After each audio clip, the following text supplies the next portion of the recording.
পাঁচ ওয়াক্ত নামাজের সুন্নাহ সম্মত কেরাত কোনগুলো, সেখান থেকে 2-3 আয়াত তেলাওয়াত করে নামাজ আদায় করলে কি সুন্নাহ সম্মত কেরাত হয়েছে বলে বিবেচিত হবে? খুবই দরকারি একটি প্রশ্ন। প্রিয় দর্শক, এই প্রশ্ন উত্তরে বলতে চাই, 5 ওয়াক্ত সালাতে আমরা সূরা ফাতিহার পরে যে সূরা মিলাবো বা কেরাত পড়ব, সেটা নবী আলাইহিস সালামের সুন্নাহ অনুযায়ী হওয়া দরকার। তিনি কোন মাপের সূরা তেলাওয়াত করতেন, কতটুকু তেলাওয়াত করতেন? উত্তর হলো, ফজরের সালাতে তিনি সাধারণত তেওয়ালে মুফাসসাল, হাদিসের ভাষায় মুসনাদ আহমদে বর্ণিত হয়েছে যে তেওয়ালে মুফাসসাল অর্থাৎ একটু দীর্ঘ সূরাগুলো তিনি তেলাওয়াত করতেন ফজরের সালাতে, এবং যোহরের সালাতেও তাই। তবে যোহরের সালাতে কখনো কখনো মধ্যম আয়তনের যে সূরাগুলো আছে সেগুলো তেলাওয়াত করতেন, সেটাকে আওসাতে মুফাসসাল বলা হয়েছে হাদিসের ভাষায়। আর আসর এবং এশার নামাজে তিনি সবসময় আওসাতে মুফাসসাল বা সাধারণত তিনি মধ্যম আয়তনের সূরা পড়তেন।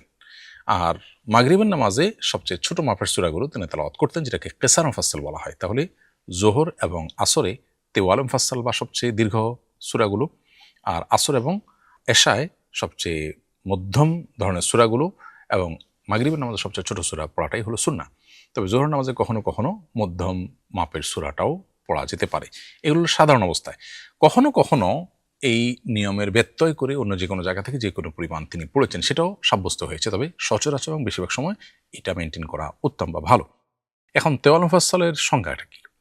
তেওয়াল মুফাসসালের সংজ্ঞা হলো যে, আমরা একটি হাদিসে মুসনাদ আহমদের বর্ণিত হয়েছে এ সম্পর্কে, মুসান্নাফ ইবনে আবি শাইবা, সহিহ ইবনে খুজাইমা, সুনান তিরমিজি এবং মুসনাদ আহমদ বিভিন্ন হাদিসি কিতাবে হাদিস বর্ণিত হয়েছে। সবগুলোকে সামনে রাখলে আমরা দেখি মূলত তেওয়ালে মুফাসসাল বলা হয় 30 নম্বর পারার সবচেয়ে বড় সূরাগুলোকে। অনেক ইমামগণ বলেছেন যে ফজর নামাজে তেওয়ালে মুফাসসাল পড়তে হবে, যোহর নামাজেও কখনো কখনো তেওয়ালে মুফাসসাল। সেক্ষেত্রে তেওয়ালে মুফাসসালের পরিমাণ হলো, ডেফিনেশন হলো, যেই নামাজে 2 রাকাতে 40টি আয়াত তেলাওয়াত হবে। আপনি 30 নম্বর পারার শুরুর দিকের সূরাগুলো যদি পড়েন তাহলে তেওয়ালে মুফাসসাল হয়ে যাবে। তো এটা হলো তেওয়ালে মুফাসসালের সংজ্ঞা।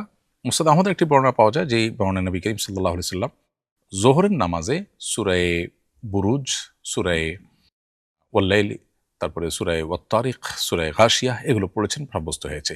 এগুলো হলো মধ্যম স্তরের সূরা তেওয়ালে মুফাসসাল। আর ফজর নামাজের তার চেয়ে দীর্ঘ তেলাওয়াত তিনি করেছেন।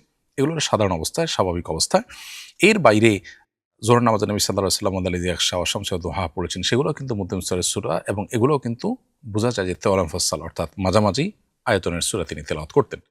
আবার কখনো কখনো দীর্ঘ আয়তনের সূরা তেলাওয়াত করেছেন, সেটিও প্রমাণিত হয়। সো ইবনে খিজামার হাদিসে বর্ণিত হয়েছে যে নবী করিম সাল্লাল্লাহু আলাইহি ওয়াসাল্লাম যোহর এবং আসরে মধ্যম মাপের সূরা ওয়াল-লাইলি ইযা ইয়াগশা ওয়াশ-শামসি ওয়াদ-দুহা এগুলো পড়লেও ফজর নামাজে তার চেয়ে দীর্ঘ সূরা পড়তেন।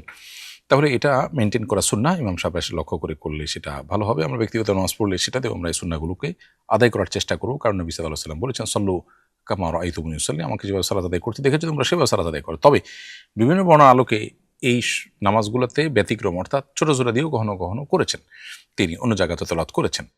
এই মাপটা ঠিক রেখে, ধরুন আপনার সূরা আম্মা ইয়াতাসাআলুন, সূরা নাজিআত, ফজর নামাজে এই ধরনের লম্বা সূরা আপনি তেলাওয়াত করলেন, এই মাপটা ঠিক রেখে কোরআনের অন্য যে কোনো জায়গা থেকে তেলাওয়াত করলেও সুন্নাহ আদায় হয়ে যাবে। মাপটা হলো এটা মূলত।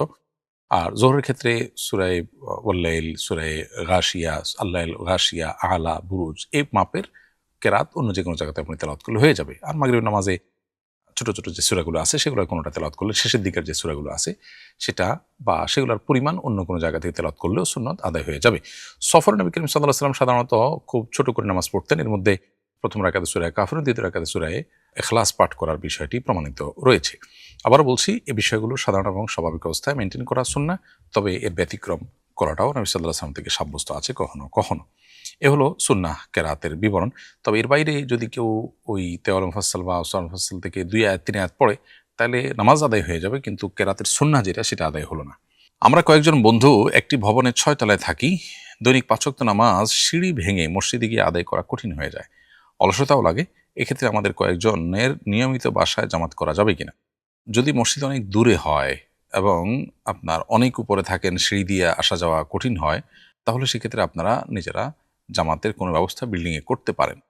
তবে 6 তলা থেকে উঠানামা করা এটা সাধারণ অবস্থাতে খুব বেশি মানুষের কষ্টের কথা হওয়ার কথা নয়। এতটুকু সিঁড়ি ভাঙা এবং মানুষের স্বাস্থ্যের জন্য ভালো। একান্ত ওজর আছে, মাজুরি আছে, এটা ভিন্ন কথা। কিন্তু অলসতার কারণে যেটি আপনি লিখেছেন সেরকম যদি হয়, একটু কষ্ট হয়, এটুকুর ভিত্তিতে আপনি বিল্ডিংয়ের মধ্যে জামাতে নামাজ পড়বেন না, বরং মসজিদে গিয়ে জামাতের সালাত আদায় করবেন। এটা আপনাকে মাথায় রাখতে হবে যে আহামরি কষ্ট হয় তাহলে সেক্ষেত্রে এটি জায়েজ আছে। বিতরের নামাজের তৃতীয় রাকাতে ভুলবশত সূরা ফাতিহার পর অন্য সূরা না মিলিয়ে দোয়া কুনুত পড়ে নামাজ শেষ করে ফেললে কি নামাজ আদায় হয়ে যাবে? বিতরের নামাজের তৃতীয় রাকাতে সূরা মিলানো ওয়াজিব, অতএব ভুলবশত যদি আপনি এটা ছেড়ে দেন তাহলে সিজদা সাহু করতে হবে। সিজদা সাহু করলে নামাজ হয়ে যাবে, সিজদা সাহু না করলে সে নামাজটাকে আবার পুনরায় দোহরাবেন। আমি শুনেছি হজ থেকে ফিরে এসে মায়ের সঙ্গে সাক্ষাৎ না করলে হজ আদায় হবে না, এটা কি সঠিক কথা? না, এরকম কোনো কথা নেই। হজের ফরজ, ওয়াজিব, সুন্নত আমলগুলো যথাযথভাবে করে থাকলে আপনার হজ হয়ে গেছে। আশা করা যায় আল্লাহ তাআলা হজ কবুল করবেন। কবুল হজ হওয়ার জন্য মায়ের সঙ্গে সাক্ষাৎ করা জরুরি না। তবে হ্যাঁ, মায়ের সঙ্গে সদাচরণ করা সর্বাবস্থায় ফরজ, সেটা হজ করার পরে হোক, আগে হোক। সাক্ষাৎ যদি দীর্ঘদিন না করে থাকেন তাহলে সাক্ষাৎ এমনিতেই আপনার করা দরকার, সেটা ভিন্ন বিষয়। আমি এশার নামাজের ইমামতি করেছিলাম। প্রথম বৈঠকে তাশাহুদের বদলে ভুলে সূরা ফাতিহা পড়ে ফেলি। পরে তাশাহুদ পড়ে যথানিয়মে নামাজ শেষ করি, কিন্তু সিজদায়ে সাহু দেইনি। নামাজ কি হয়েছে? উত্তর হলো সিজদায়ে সাহু দেওয়া ওয়াজিব ছিল। বিশুদ্ধ মত অনুসারে ওয়াক্ত পার হলেও এই নামাজ আপনাকে দোহরাতে হবে, পরে আবার পড়ে দিতে হবে যদি ওয়াক্ত যেয়ে থাকে তারপরেও। আমার পেটে 1 মাসের বাচ্চা, স্বামী কোনোভাবেই রাখতে দিচ্ছে না, নষ্ট করলে আমার গুনাহ হবে কিনা? জীবিকার ভয়ে সন্তান নষ্ট করা হারাম। আল্লাহ তাআলা বলেছেন, লা তাকতুলু আওলাদাকুম খাশিয়াতা ইমলাক, রিজিকের ভয়ে তোমাদের সন্তানদেরকে তোমরা হত্যা করো না। যদি জীবিকার ভয়ে না হয়ে বরং গ্রহণযোগ্য কোনো ওজরের কারণে বাচ্চা নষ্ট করতে হয়, তাহলে সেক্ষেত্রে সন্তানের মধ্যে প্রাণ সঞ্চারিত হওয়ার আগ পর্যন্ত সেটা যদি নষ্ট করা হয় সেটা জায়েজ আছে, যদি গ্রহণযোগ্য ওজরের কারণে মায়ের জীবনকে বাঁচাবার জন্য এরকম কোনো ইস্যু যদি থাকে। আর এর বাইরে গ্রহণযোগ্য ওজর যদি থাকেও তারপরও বাচ্চার মধ্যে প্রাণ সঞ্চারিত হওয়ার পর আর সে বাচ্চা নষ্ট করা জায়েজ নয়। অতএব এরকম নির্দেশনা যদি স্বামীও দেয় সেটাও শোনা যাবে না। প্রয়োজনে আপনি সর্বোচ্চ তার সাথে ফাইট করে বা সংগ্রাম করে চেষ্টা করে হলেও আপনাকে চেষ্টা করতে হবে। একান্ত নিরুপায় হয়ে গেছেন আপনি, আপনাকে বাধ্য করা হয়েছে, আপনার সকল চেষ্টার পর আপনি পারেন নাই, দেয়ালে পিঠ ঠেকে গেছে, জোর করে আপনাকে দিয়ে করানো হয়েছে, তাহলে সেক্ষেত্রে আশা করা যায় আল্লাহর কাছে আপনার দায় থাকবে না। কিন্তু এক্ষেত্রেও আপনার সর্বশেষ বিন্দু পর্যন্ত আপনাকে চেষ্টা করতে হবে হারাম থেকে বাঁচার জন্য। কারণ লা তাআতা লি মাখলুকিন ফি মাসিয়াতিল খালিক, আল্লাহর অবাধ্য হয়ে পৃথিবীতে কারোর কথা শোনা যাবে না, সেটা হোক স্বামী, হোক মা, হোক বাবা। সবার কথাই শোনা যাবে ততক্ষণ যতক্ষণ আল্লাহর নির্দেশের মধ্যে থাকে।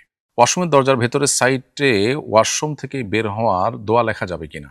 ভেতরের সাইডে দোয়া লেখা মানে হলো ওয়াশরুমের ভেতরে, টয়লেটের ভেতরে লেখা, আল্লাহর নাম সেখানে লেখাটা অসম্মানজনক, ফলে সেটি করা যাবে না, মাকরুহ হবে। বরং টয়লেটের বাইরে, দরজার বাইরের অংশে লেখা যেতে পারে, সবচেয়ে ভালো হয়। এমন কোনো জায়গা দেওয়া যে কোনোভাবে টয়লেটের ভিতরে আল্লাহর নামটা না থাকে বা না যায়। এটা আল্লাহর নামের প্রতি যে সম্মান প্রদর্শন করার দায় বা দাবি রয়েছে তার পরিপন্থী কাজ।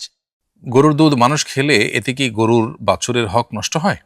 না, এতে বাছুরের হক নষ্ট হবে না। আল্লাহ রাব্বুল আলামিন গরুর ওলানে এই পরিমাণ দুধ দেন যেটা শুধু বাছুর একা খেয়ে শেষ করতে পারে না। আসলে আল্লাহ রাব্বুল আলামিন তার ওলানে এই পরিমাণ দুধ দেন যেটা আসলে মানুষও খেতে পারে, বাছুরও খেতে পারে। ফলে বাছুরও খুব সুস্থ স্বাভাবিকভাবে বেড়ে ওঠে এবং মানুষও দুধ পান, জাত ভেদে কম বা বেশি। অতএব বাছুরের জন্য পর্যাপ্ত দুধ রেখে আপনার যদি সে অতিরিক্ত দুধ মানুষ খায় সেটা পান করালে বাছুরের প্রতি জুলুম হবে না।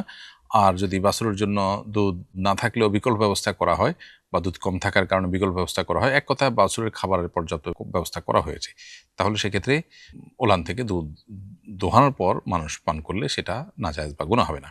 কিন্তু বাছুরের কষ্ট হয়, তাকে ক্ষুধার্ত রেখে তার জন্য খাবারের কোনো ব্যবস্থা না করে মানুষরা যদি খেয়ে ফেলে সেটা, তাহলে সেটা অবশ্যই জুলুম হবে, অবিচার হবে। এটা তার হক মূলত প্রথম, এরপরে হলো মানুষের হক।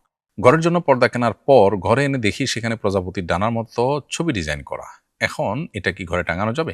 প্রজাপতির পূর্ণাঙ্গ এবং স্পষ্ট ছবি যদি থাকে সেটা আপনি ঘরে টানাবেন না। আর যদি অস্পষ্ট থাকে এবং পুরোপুরি প্রত্যেকটা অঙ্গ প্রত্যঙ্গ ক্লিয়ার, আপনার স্পষ্ট বোঝা না যায়, জাস্ট ডামি বোঝা যায়, তাহলে সেক্ষেত্রে সেটা জায়েজ হতে পারে। আসুন্নাহ ফাউন্ডেশন, উম্মার স্বার্থে সুন্নাহর সাথে।